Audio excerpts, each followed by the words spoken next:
শান্ত হিংস্র বাঘিনী বাঘকে মাঠে নামাইয়েন না। বলে আসছি আজকে যদি মরে যায় আমার রাষ্ট্র যেন রাস্তা থেকে কেউ না তুলে। আমার ছাত্র দল যখন বিজয় উল্লাস নিয়ে বের হবে আমাকেও তখন একটা বিজয় ঘোষণা করে আমার লাশ তারা দাফন করে। আমার সোনার বাংলার এই পুলিশদের ব্রেইন আছে ডিউতে পড়ার, ফাইসলামি করে তারা আমাদের সাথে।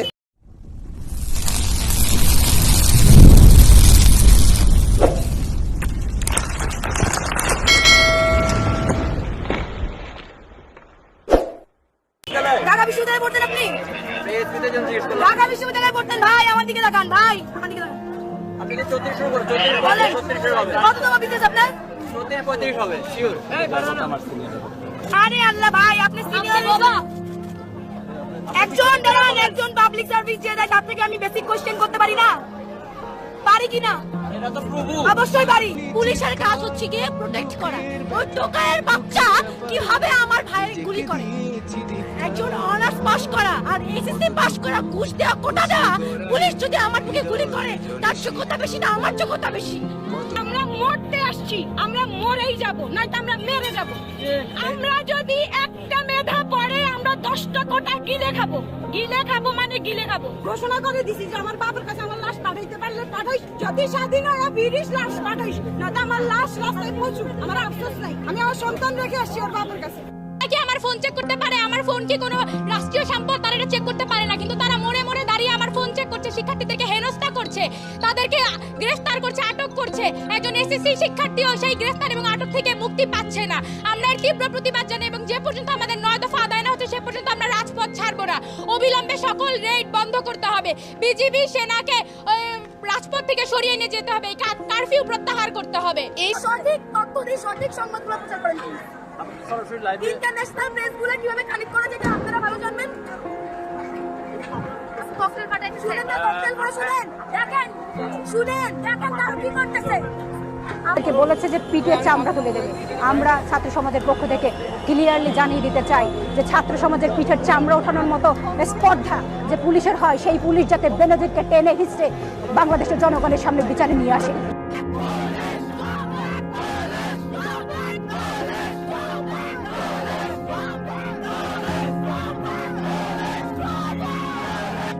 আহত হয়েছে 500, 600, 700, আপনি বললেন শতাধিক। কালকে মেডিকেলে যখন আমি 140 জন স্টুডেন্টকে আমি নিজে এন্ট্রি করাইছি মেডিকেলে, মাথা ফাড়া কপাল ফাড়া এগুলোকে নিয়ে আমি নিজে নিয়ে গেছি ডিএমসিতে। ডিএমসির মধ্যে যখন হামলা হইলো, ডিএমসির ইমার্জেন্সির মধ্যে রোগী সহ যখন ফেলে বাঁশ লাঠি দা কুড়াল নিয়ে ঢুকে গেল, কোথায় ছিলেন আপনারা? আমরা মাত্র 15 থেকে 20 জন ছিলাম, আমাদের কেন কেউ সেভ করে নাই? অবশ্যই বলতে পারি, কারণ আমার মাতৃভূমি আর আমার মাতৃভূমি নাই। 1971 সালে যারা জান দিয়ে গেছে তারা থুতু ছুটতেছে এখন, যে এই জন্য আমি আমার দেশটাকে স্বাধীন করছিলাম। এটা আমার স্বাধীনতা। আমার ক্যাম্পাসে স্টুডেন্টরা নিজের ক্যাম্পাসে থাকবে, ক্যাম্পাসে বিজেপি বাইরে মোতায়েন করে দিয়ে ছাত্রলীগ ঢুকাই দিবে তাদেরকে মানার জন্য, এটা আপনি বলতেছেন স্বাধীনতা? আমি চাই না এই স্বাধীনতা। ছাত্রী লিখছে আমার বাবা কোনোদিন আমার গায়ে হাত দেয়নি, আর সেই ছেলে সেদিন আমার বুকে হাত দিছে। আন্দোলনের নামে আমাদের শারীরিক নির্যাতন করা হচ্ছে, কেন আমার বুকে গায়ে হাত দিবে? আপনার লজ্জা থাকলে আপনি বলতেন কেন ইডেনের মেয়েদেরকে এভাবে মারা হচ্ছে। আপনি আন্দোলন করলে সুষ্ঠু পথে আন্দোলন করেন, আপনি কেন এভাবে? আপনি ইডেনে পড়ে গেছেন তো, তাহলে আপনি একটা কথা কেন বলতেছেন না?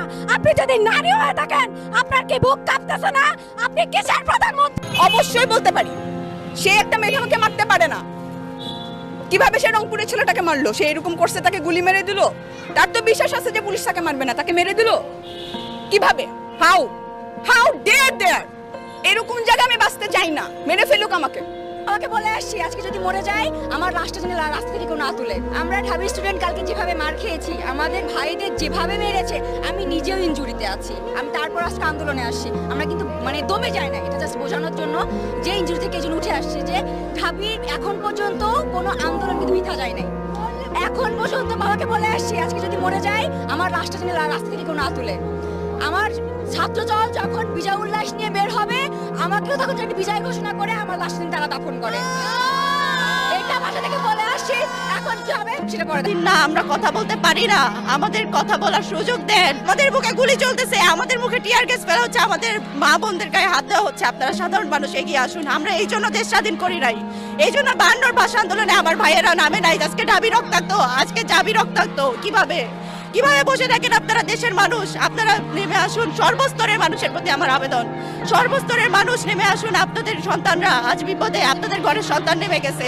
আপনারা যদি আজকে না আগে আসেন, বাংলাদেশ আর কোনোদিন মাতৃভূমি আমার স্বাধীনতার মুখ দেখবে না। বাঁচানো সঙ্গে না, তাহলে জঙ্গি। দেশ টাকার বাপের কেনা না, লাখো শহীদের রক্তের বিনিময়ে দেশ পাই। ভাই ওই যে কালকে যাত্রাবাড়ি চলছে, ভাই শুট করেন একটা ক্লিপ প্রিন্ট। এটা কেমন মিডিয়া? ওরা কারা? ওরা কি আমাদের বন্ধু? ওরা কি আমাদের বন্ধু? ওরা সরকারের গোলাম, সরকারের গোলাম। পৃথিবীর কোনো দেশে বাঙালি এখনো চাকরিও পাইতেছে না, কারণ বাংলাদেশের ভৌগোলিক আর পুরা দুনিয়ায় বাংলাদেশ এখন জানে বাংলাদেশ কেমন। একটা রেড অ্যালার্ট কান্ট্রি হচ্ছে বাংলাদেশ। যৌক্তিক কোনো দাবি নিয়ে এখানে আসিনি। আমরা বলিনি এই কোটা বাতিল করেন, আমরা বলছি সংস্কার করেন। মুক্তিযোদ্ধাদের জন্য 65 কেন এত 5% রাখেন না? ঠিক আছে, উনারা আমাদের জন্য করছে, ভুয়া মুক্তিযোদ্ধায় ভরে গেছে দেশ। কোথায় সেই হিসেব? মুক্তিযোদ্ধারা কোথায়? যেসব মুক্তিযোদ্ধারা আছে উনারা কই? উনারা কেন এসে বলে যে না আমরা এগুলা চাই না? দেশের ব্রেইন আছে ডিউতে পড়ার, ফাইসলামি করে তারা আমাদের সাথে। অবশ্যই বলতে পারি, সে একটা মেধাকে মারতে পারে না। কিভাবে সে রংপুরের ছেলেটাকে মারলো? সে এরকম করছে, তাকে গুলি মেরে দিল। তার তো বিশ্বাস আছে যে পুলিশ তাকে মারবে না, তাকে মেরে দিল। কিভাবে?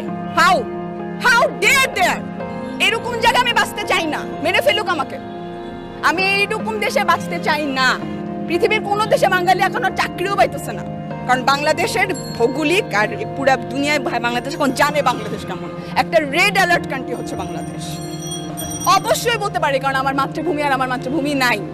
1971 সালে যারা জান দিয়ে গেছে তারা থুতু ছুটতেছে এখন, যে এই জন্য আমি আমার দেশটাকে স্বাধীন করছিলাম। এটা আমার স্বাধীনতা।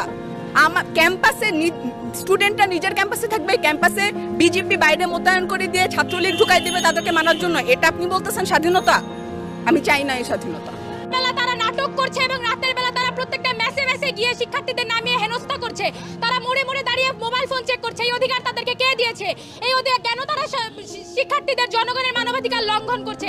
তারা কি আমার ফোন চেক করতে পারে? আমার ফোন কি কোনো রাষ্ট্রীয় সম্পদ? তারা এটা চেক করতে পারে না, কিন্তু তারা মোড়ে দাঁড়িয়ে আমার ফোন চেক করছে, শিক্ষার্থীদেরকে হেনস্থা করছে, তাদেরকে গ্রেফতার করছে, আটক করছে।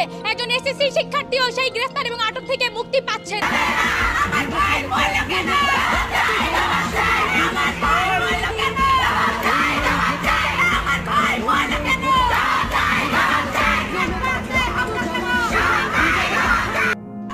ডিএমসির মধ্যে যখন হামলা হইলো, ডিএমসির ইমার্জেন্সির মধ্যে রোগী সহ যখন ফেলে বাঁশ, লাঠি, দা, কুড়াল নিয়ে ঢুকে গেল, কোথায় ছিলেন আপনারা?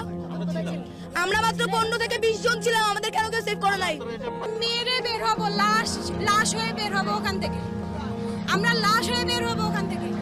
বহুত সুযোগ ছিল পিছনে ফিরে আসার, এখন আর পিছনে যাওয়ার রাস্তাই নেই। পিছনে পুলিশ আর সামনে স্বাধীনতা। অবশ্যই আমরা সম্মানের সাথে মৃত্যু গ্রহণ করি।